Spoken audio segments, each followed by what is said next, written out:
السلام علیکم ناظرین. آج میرے پاس کچھ اچھی خبریں نہیں ہیں کیونکہ پاکستان میں آئے روز ایسے واقعات ہوتے جا رہے ہیں جن سے پوری دنیا میں پاکستان کا چہرہ مسخ سے مسخ ہوتا جا رہا ہے اور ہمارا معاشرہ آئے روز بدتر سے بدتر ہوتا جا رہا ہے. صورتحال ایسی ہے کہ آج لیا کے ایک گاؤں میں دو بچوں نے جن کی عمریں 16 سال اور 20 سال کی عمریں ہیں، چھوٹے چھوٹے بچے ہیں. ان کی شکلیں دیکھ کر میں حیران رہ گیا کہ اتنے پیارے پیارے بچے ہیں، انہیں کس نے اس نفرت کی راہ پر لگا دیا؟ ان کے دماغوں میں کس نے اتنا زہر بھر دیا ہے کہ یہ پسٹل اٹھاتے ہیں، غیر قانونی پسٹل ہے، اور وہ اٹھا کے ایک اسکول کے اندر گھس جاتے ہیں اپنے ہی جیسے بچوں کی موجودگی میں. وہ فائر کرتے ہیں اور پرنسپل کو یہ کہہ کر مارنے کی کوشش کرتے ہیں کہ یہ پرنسپل احمدی ہے، یہ پرنسپل قادیانی ہے اور اسے قتل کر دینا چاہیے. ہمارا تو پورا وجود ہل کے رہ گیا کہ ہمارے معاشرے کے اندر آخر یہ ہو کیا رہا ہے، اور یہ آج سے نہیں ہو رہا، یہ مسلسل ہو رہا ہے. ہم بڑی محنت کے ساتھ، بڑے شوق کے ساتھ اپنے معاشرے کو آئے روز تباہ در تباہ کرتے جا رہے ہیں. بات یہاں پر ختم ہوتی تو کوئی اتنی بڑی بات نہیں تھی. پرنسپل صاحب بچ گئے، بچے بھی بچ گئے ہیں. اللہ کرے گا کوئی انہیں اچھا سمجھانے والا ملے گا تو شاید صورتحال بہتر ہو جائے. لیکن والدین کی، ماں باپ کی اور ہمارے مذہبی جو علماء ہیں ان کی فرض بنتا ہے کہ وہ بچوں کو سمجھائیں کہ اصل میں کرنے کا کام کیا ہے، اللہ تعالیٰ کس کام سے خوش ہوتا ہے، اللہ تعالیٰ آپ سے کس کام کی توقع رکھتا ہے. وہ آپ کو قاتل، دہشت گرد، شدت پسند بنتے ہوئے دیکھ کر خوش نہیں ہوگا. وہ اس وقت خوش ہوگا کہ جب آپ والدین کی خدمت کریں گے، ملک کی اور قوم کی خدمت کریں گے. کل پاکستان میں ایک اور خبر آئی، میں حیران رہ گیا. عموماً والدین سے کہا جاتا ہے کہ وہ بچوں کو نماز کے لیے بھیجیں، 7 سال کی عمر میں یہ کریں، 8 سال کی عمر میں، 10 سال کی عمر میں بچوں کو تیار کریں، ان کو نماز کے لیے ترغیب دلائیں، انہیں شوق دلائیں.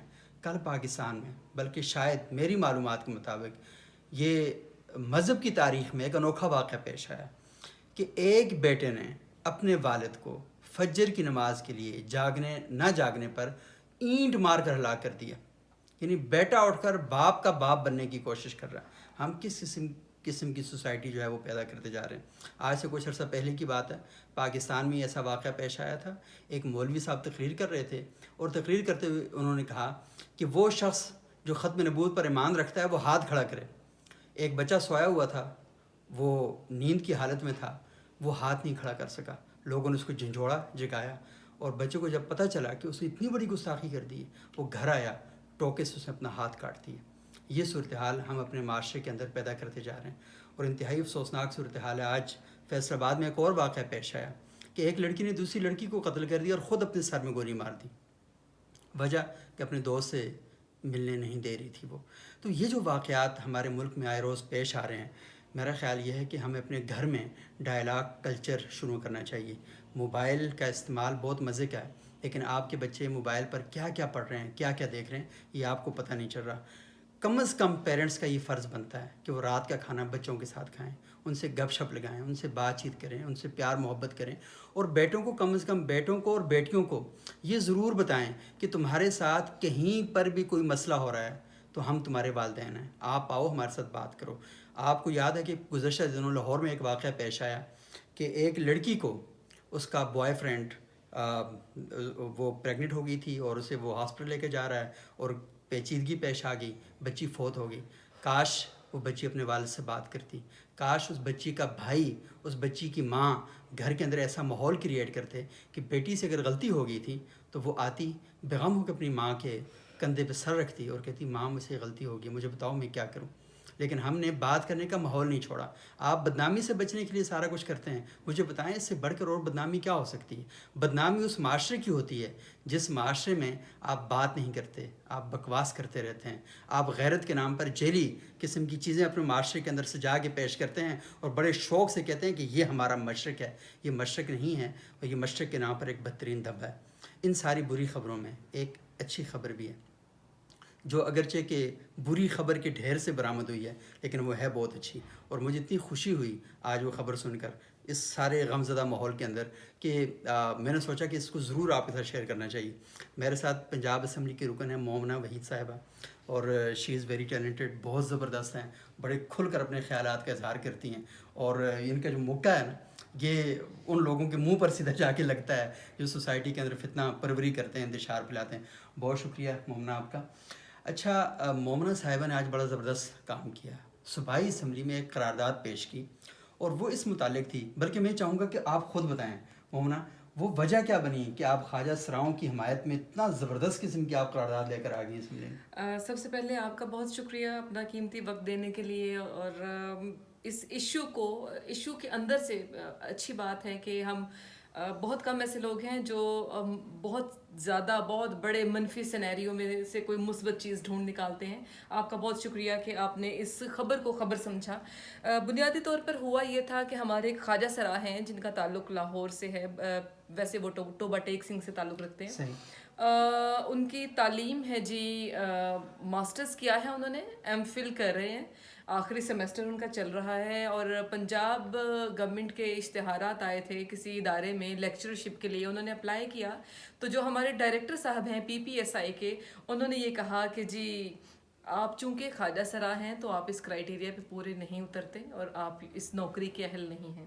اس چیز نے مجھے ہلا دیا، مجھے اس قدر تکلیف میں مبتلا کر دیا کہ مجھے کبھی کسی نے نہیں کہا کہ تم عورت ہو تو تم ایوان میں کیا کر رہی ہو، تمہارا ایوان میں کوئی کام نہیں ہے، یا تم عورت ہو تو تم ماں کیوں ہو، یا تم عورت ہو تو تم باہر کیوں جا رہی ہو، تم عورت ہو تو تم فلاں کام کیوں کر رہی ہو، یا میں نے کسی مرد کے بارے میں یہ نہیں سنا تم مرد ہو تم گاڑی نہیں چلا سکتے۔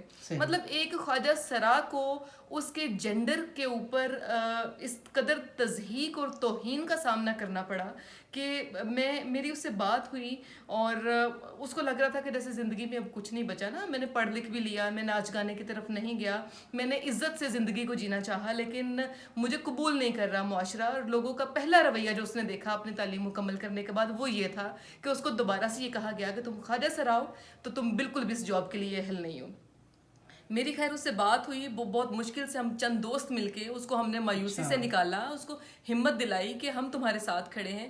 تو میں نے پنجاب اسمبلی میں ایک، چونکہ یہ پاکستان کی تاریخ میں پہلی دفعہ ایسا ہوا تھا کہ 2018 میں ہماری جو ٹرانسجینڈر کمیونٹی ہے انہوں نے ووٹ کاسٹ کیا، ان کو ووٹنگ رائٹس ملے، ان کے شناختی کارڈ بنے، تو پھر وہ آپ شہری تو انہیں تسلیم کرتے ہیں، جب آپ اپنے شہری کو نوکری کا حق نہیں دے رہے تو پھر کیا شہریت ہے، پھر آپ نے کیا تسلیم کیا ہے، پھر پھر یہ آپ نے کوئی سیاست کی تھی پرانی گزشتہ حکومتوں نے کہ ان کو آپ شناختی کارڈ بنا دیں، ہم ان سے ووٹ تو لے لیں۔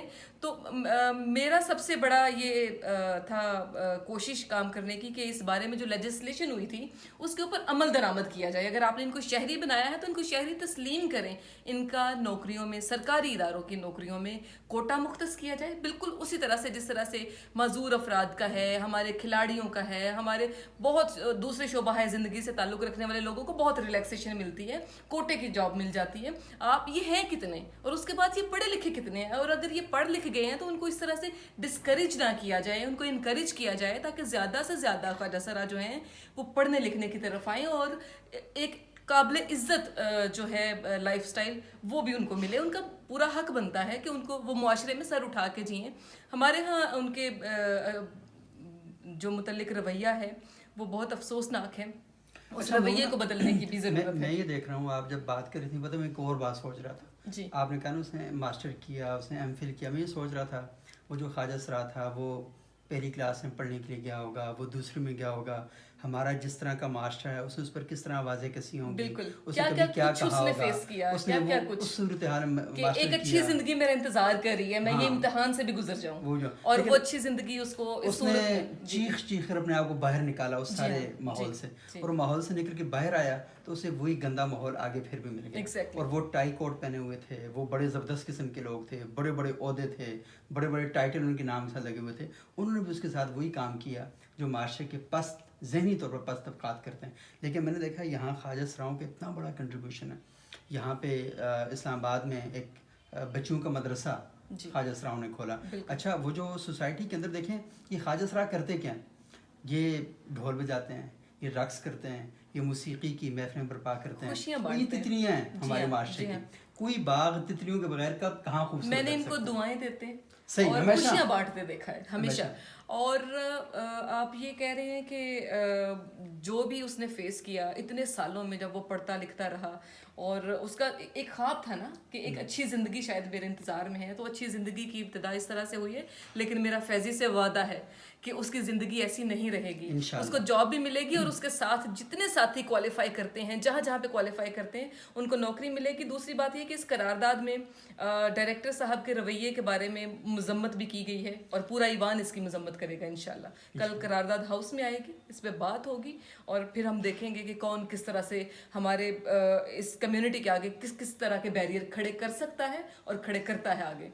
بہت شکریہ مومنہ. ہمیں تو یہی خواہش اور یہ تڑپ رہتی ہے کہ ہمارے جو پارلیمانی ادارے ہیں جہاں پر قانون سازی ہوتی ہے وہاں پر آپ جیسے لوگ ہوں جو اس طرح کے پسے ہوئے طبقات کے بارے میں، جن کو ہم نے پیسا ہے، جی ہاں، ہم لوگوں نے جن کے ساتھ ظلم کیا، زیادتی کی، یہاں پر حکومت کے لوگوں نے ان کے ساتھ یہ کام کیا، تو جب آپ جیسے لوگ ان باوقار اداروں میں یہ آوازیں بلند کرتے ہیں تو ان اداروں کا اصل وقار بحال ہوتا ہے، عوام کے ذہنوں میں ان اداروں پر اعتماد بحال ہوتا ہے، اور آپ جیسے لوگوں کی پھر سوسائٹی کے اندر زیادہ عزت اور زیادہ وقار بحال ہوتا ہے. لوگ یہ کہتے ہیں کہ ہاں ان کاموں کے لیے ہم پارلیمان میں اپنے لوگوں کو بھیجتے ہیں کہ وہ قانون سازی کریں اور اس طرح کے جو ایشوز ہیں ان کو حل کرنے کی کوشش کریں.